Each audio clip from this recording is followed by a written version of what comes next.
வணக்கம் விவசாய நண்பர்களே. இன்றைக்கி இந்த வீடியோவில் தக்காளி செடிக்கு ஆரம்பத்துலேருந்து கடைசி வரைக்கும் என்னென்ன உரங்களை கொடுக்கணும், தக்காளி செடியில் என்னென்ன நோய்கள் வரும், அந்த நோய்களுக்கு என்னென்ன மருந்துகள் அடிக்கணும்னு சொல்லி மொழியாக பார்க்கலாங்க. ஸ்கிப் பண்ணாமல் பாருங்கள்.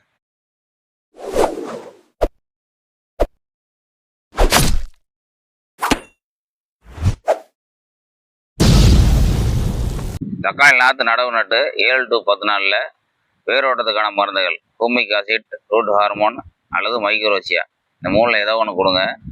வேர் நல்லா ஓடிக்கும். வேர் நல்லா ஓடிட்டாலே தளவு நல்லா வருங்க. அடுத்து 15ஆம் நாள் பார்த்தீங்கன்னா வாட்டர் சாலபிள் ஃபெர்டிலைசர், அதாவது ஆல்-90 ஆல்-20ன்னு சொல்லக்கூடிய வாட்டர் சாலபிள் ஃபெர்டிலைசர் வந்து சொட்டுநீர் இருந்தால் நீங்கள் சொட்டுநீர் விட்டுருங்க.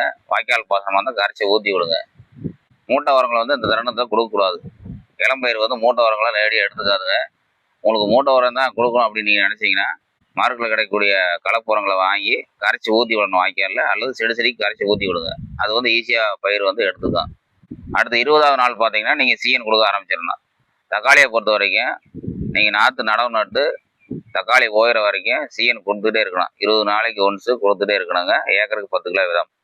இந்த கால்சியம் டெஃபிஷியன்சினால தான் இந்த கொண்டக்கருள் வர்றது, புள்ளி வர்றது, இலைக்கருள் வர்றது எல்லாமே இந்த சீஎன் பற்றாக்குறை தான். அதாவது சுண்ணாம்பு சத்து பற்றாக்குறைனால தான் அந்த பிரச்சனைகள் வந்து வருது. நீங்கள் 20 நாளைக்கு ஒரு முறை இந்த கால்சியம் சத்தை கொடுத்துட்டே இருக்கணும். இலை வழியாக தெளிக்கிற போதும் ஒரு மருந்துட்டு ஒரு மருந்து கலந்து தெளிச்சுட்டு வரணும். திரவ வழியில் வரக்கூடிய கால்சியத்தை வாங்கி தெளிச்சுட்டு வரணுங்க. மருந்தோட கலந்து மழை காலங்களில் போரான் கலந்து தெளிச்சுட்டு வரணுங்க.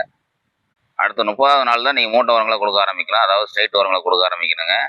ஏக்கருக்கு ஒரு மூட்டை டிஏபி, ஒரு மூட்டை 20-20, ஒரு மூட்டை பொட்டாஸ், இது வந்து ஆர்கானிக் பொட்டாஸ் எடுத்துக்கணும். எம்என் மிக்சர் ஏக்கருக்கான அளவு, சிஎம்எஸ் ஏக்கருக்கான அளவு, இது கூட மைக்ரோசியா குறைந்த விலையில் கிடைக்கும். நீங்கள் 7ஆவது நாள் வேரோட்டத்துக்கு கொடுக்கல மைக்ரோசியா பவுடர் ஃபார்ம் கொடுக்கணும். அது ஏக்கருக்கு 100 கிராம் வீதம் கிடைக்கும். அது நீங்கள் சொட்டுநிலை விடலாம், வாய்க்கால் கரைச்சி ஊற்றி விடலாங்க. நீங்கள் 30 நாள் கொடுக்கையில் மைக்ரோசியா குறைந்த விலையில் கிடைக்குது. அதை வாங்கி நீங்கள் உரத்தோட கலந்து போட்டுக்குங்க. இந்த மைக்ரோசியா பார்த்தீங்கன்னா கெமிக்கலோட கலக்கிறப்ப இறந்து போகாது. அது வந்து ஒரு வகையான பாக்டீரியா தான். கெமிக்கல் உரத்தோட கலக்கிற போது அது வந்து இறக்காது. இது வந்து மைக்ரோசியா வீடியோவில் சொல்லியிருப்பேன், பார்க்காத விவசாயிகள் பார்த்துக்குங்க. இதெல்லாம் கலந்து செடிக்கு பக்கத்தில் போட்டு விடணும் கொஞ்சம் கொஞ்சம். இதுவே நீங்கள் 2 மாதத்துக்கு ஒரு முறை ஃபாலோ பண்ணிட்டு வாங்க. டிஏபி ஒரு மூட்டை, 20 கிலோ ஒரு மூட்டை, எம்என் மிக்சரு, சிஎம்எஸ் ப்ளஸ் மைக்ரோசியா, ஆர்கானிக் பொட்டாஸ், இதெல்லாம் கலந்து செடிக்கு பக்கத்தில் அணைச்சி விட்ருங்க. 1/2 அடி தள்ளி போட்டு விடுங்க. இதுவே போதுமானது. நீங்கள் சீஎன் மட்டும் அப்பப்போ கொடுத்துட்டு வாங்க. 2 மாதத்துக்கு ஒரு முறை இதே ஃபாலோ பண்ணிட்டு வாங்க. கடைசி வரைக்கும் இதே மெத்தடை ஃபாலோ பண்ணுங்கள். வேறு உரங்களை கொடுக்க தேவையில்லை. சீஎன் மட்டும் கொடுத்தா போதும். மழை காலங்களில் மட்டும் நீங்கள் போரான் மேலே ஸ்ப்ரேயும் கொடுத்து கீழே ஏக்கர் 2 கிலோ பவுடராக இருந்தால் ஏக்கர் 2 கிலோ கொடுக்கணும். திரவ வடிவ உரமாக இருந்தால் ஏக்கருக்கு 1 லிட்டர் கொடுக்கணுங்க. ஒரு சில கம்பெனி பார்த்தீங்கன்னா ஏக்கருக்கு 1/2 லிட்டர் கொடுத்தா போதும் அப்படிங்கிற கான்செப்டில் கொடுத்துருப்பாங்க.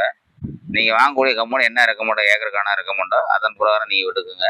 ஒரு சில கம்பெனி ஏக்கருக்கு 1/2 லிட்டர் ரெக்கமெண்ட் பண்ணியிருக்கேன். ஒரு சில கம்பெனி ஏக்கருக்கு 1 லிட்டர் ரெக்கமெண்ட் பண்ணியிருப்பாங்க. நீங்கள் வாங்கக்கூடிய கம்பெனி பிரகாரம் நீங்கள் விட்டுக்குங்க. ஸ்ப்ரேயிங்க அதே மாதிரி தாங்க. ஒரு சில கம்பெனி 15 மில்லி போட்டால் போதும் அப்படிங்கிற கான்செப்டில் கொண்டு வந்துருப்பாங்க. ஒரு சில company 35 milli tank spraying recommend பண்ணியிருப்பாங்க. நீங்கள் வாங்கக்கூடிய கம்பெனி பொறுத்து அதன் அளவு மாறும். பவுடர் இருந்தால் 20 கிராம் தாங்க. ஒரு குவாலிட்டியான கம்பெனி வந்து டேங்க் 20 கிராம் தான். அது பவுடர் வந்து ஒரே கான்செப்ட் தான். இந்த திரவ வடிவ உரங்கள் தான் மாறுபடும் கம்பெனி. மழை காலம் பார்த்தீங்கன்னா காய் வந்து வெடிக்கும். இது வந்து போரான் பற்றாக்குறை தான். மழை காலம் மட்டும் போரான் சாயலையும் கொடுத்து மேலேயும் கொடுத்துங்க. மழை காலம் மட்டும் எக்ஸ்ட்ரா சல்பரும் சேர்த்துக்குங்க. இந்த சல்பர் கலந்துட்டிங்கன்னா தோல் வந்து கெட்டியாயிரும்.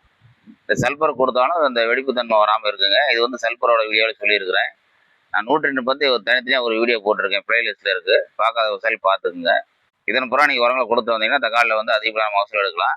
நீங்கள் 2வது முறை மூட்டை உரங்கள் போடுற போது இந்த 102 மட்டும் மாற்றிக்கிங்க. மார்க்கெட் டானிக் ஐட்டங்கள் நிறையா கிடைக்குது. கொரோனா வடிவில் ஹூமிக் ஆசிட் உரம் கிடைக்குதுங்க, அமினோ ஆசிட் உரம் கிடைக்குது, சீவிட் எக்ஸ்ட்ராக்ட் உரம் கிடைக்குது. இந்த மாதிரி டானிக் ஐட்டங்கள் ஏகப்பட்ட டானிக் ஐட்டங்கள் புதுசாக வந்துச்சுங்க. அது கொரோனா வடிவில் கிடைக்குது.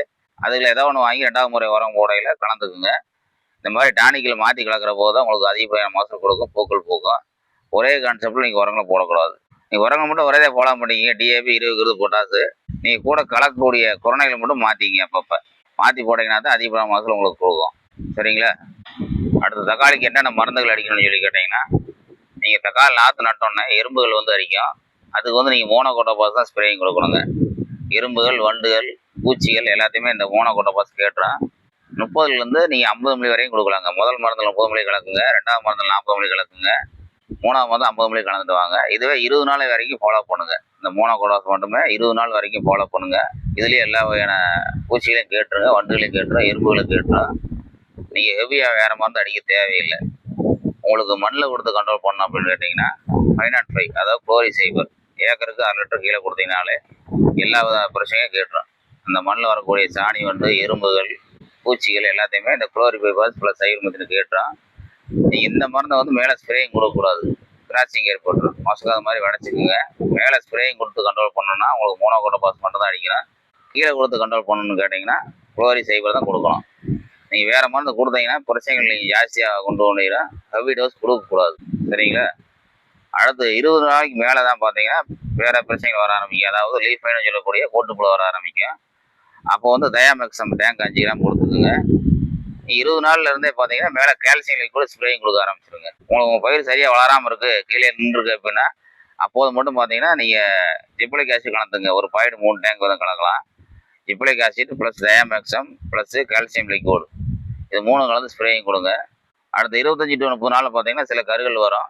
அதுக்கு வந்து பார்த்தீங்கன்னா சைமாக்சிலம் ப்ளஸ் மேங்கோஜெப் காம்பினேஷன் வரக்கூடிய இதை டேங்க் 30 கிராம். இது கூட ஆன்டிபயோட்டிக். நீங்கள் 30 நாள் பார்த்தீங்கன்னா ஆன்டிபயோட்டிக் கலக்க ஆரம்பிச்சிடணும். அப்போ தான் இலைப்புள்ளிகள் வராது, காய்ப்புள்ளிகள் வராமல் இருக்கும். நீங்கள் இருக்கோ இல்லையோ ஆன்டிபயோட்டிக் தொடர்ந்து கலந்துட்டு வரணுங்க. இந்த ஆன்டிபயோட்டிக்கில் 2-3 கெமிக்கல் இருக்குது. 2-புரோமோனைட்ரோனில், பாசிகாமைசின், செப்ட்ரோமைசின் சல்பேட், பால்டாமைசின், இது எல்லாமே கெமிக்கலில் வந்துடும். இது எல்லாமே ஆர்கானிக்கில் கிடைக்கிற ஆன்டிபயோட்டிக் ஒரு சில கம்பெனியில் வச்சுருக்காங்க. இந்த ஆன்டிபயோட்டிக் வந்து நீங்கள் மருந்து அடிக்கிற போதெல்லாம் கூட கலந்து அடிச்சு வரணும். அப்போ தான் உங்களுக்கு காய்ப்புள்ளிகள் வராமல் இருக்கும். மருந்து அதே மாதிரி பார்த்தீங்கன்னா 2-3 மருந்து மாற்றி மாற்றி அடிங்க, ஒரே மருந்து தொடர்ந்து அடிக்கக்கூடாது. சைமோக்சிலின் ப்ளஸ் மேங்கோஜெப் ஒரு டோஸு, எக்ஸோகோனசல் வால்டாமைசின் ஒரு டோஸு, வால்டாமைசின் ப்ளஸ் எக்ஸோகோனசல் காம்பினேஷனில் ஒரு சில கம்பெனியில் வருது. அது உடனே தனியாக ஆன்டிபயோட்டிக் போட தேவையில்லை, கூட கலந்தே வந்துடும். அது ஒரு டோஸுங்க. மழை காலங்களில் பழுப்பு ஜாஸ்தியாக வரும், கீழே இலைப்பழுக்கம் தண்டு பழுக்கம், அந்த மாதிரி மழை காலங்களில் அந்த மாதிரி பழுப்பு நிறையா வரக்கூடிய சமயங்களில் காப்பர் ஹைட்ராக்சைடு ஏக்கருக்கு 1/2 கிலோ மண்ணிலையும் கொடுங்க. மேலே வந்து டேங்க் 20 கிராம் ஸ்ப்ரேயும் கொடுங்க. செடி நல்லா நினைச்சு பிடிங்க. அந்த மழை காலங்களில் வரக்கூடிய கரும்புள்ளிகள் வந்து இந்த காப்பர் ஹைட்ராக்சைடில் கேட்டுரும். இந்த 3 மருந்து 4 மருந்துகளே பார்த்தீங்கன்னா ஏதேசமாக அந்த தக்காளியை பொங்கல்லாம் கொண்டு வந்துடலாங்க. ஹெவி டோஸ் கொடுக்க தேவையில்லைங்க. இடையில பார்த்தீங்கன்னா எக்ஸோகோனசல் ப்ளஸ் ப்ரெஃபனேக் மாற்றிக்கிங்க. தனி டெபுகோனஜில் வாங்கி ஸ்ப்ரேயும் கொடுக்கலாங்க. அது தொடர்ந்து நீங்கள் அடித்தாலே இந்த புள்ளிகளை வந்து கொஞ்சம் கண்ட்ரோலாக வச்சுருக்கேன். இந்த மாதிரி 4 கெமிக்கல் மாற்றி மாற்றி அடிங்க. வால்டாமைசின் ப்ளஸ் எக்ஸோகோனசல் ஒரு காம்பினேஷன் வருங்க, சைமாக்சில் மேங்கோஜெப் காம்பினேஷன் வருங்க, எக்ஸோகோனசல் ப்ரெஃபனேக் காம்பினேஷன் ஒரு டோஸு, தனியாக டெபுகோனஜில் ஒரு டோஸ். இதெல்லாம் கெமிக்கலுங்க. இது கூட வந்து நீங்கள் ஆன்டிபயோட்டிக் கம்பல்சரி வாங்கி கலந்துக்கணும். இது கூட பிரச்சனை இருக்குது அப்படின்னா புழு மருந்து கலந்துக்கணும், ப்ளஸ் கால்சியம் லிக்விட் கலந்துக்கணும், போரான் லிக்விட் கலந்துக்கணுங்க. ஒரு டோஸ் வந்து எம்என் மிக்சர் கொடுத்து கலந்துக்கணும். இந்த மைக்ரோனியூட்ரன்ட் கொடுத்தீங்கன்னா தான் பயிர் வந்து கருகருன்னு இருக்கும். உங்களுக்கு மல்லி மைக்ரோனியூட்ரன்ட் கொடுத்துட்டு வரணுங்க.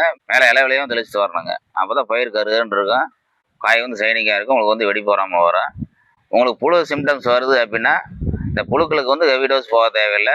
மார்க்கெட்டில் கிடைக்கக்கூடிய இண்டாசாக்கார்ப்புக்கே நல்லா கேட்டுரும். டேங்க் 10 மில்லி வந்து தொடர்ந்து அடிச்சா வரணும். 7 நாளைக்கு ஒருக்க டேங்க் 10 மில்லி தொடர்ந்து அடிச்சுட்டு வாங்க.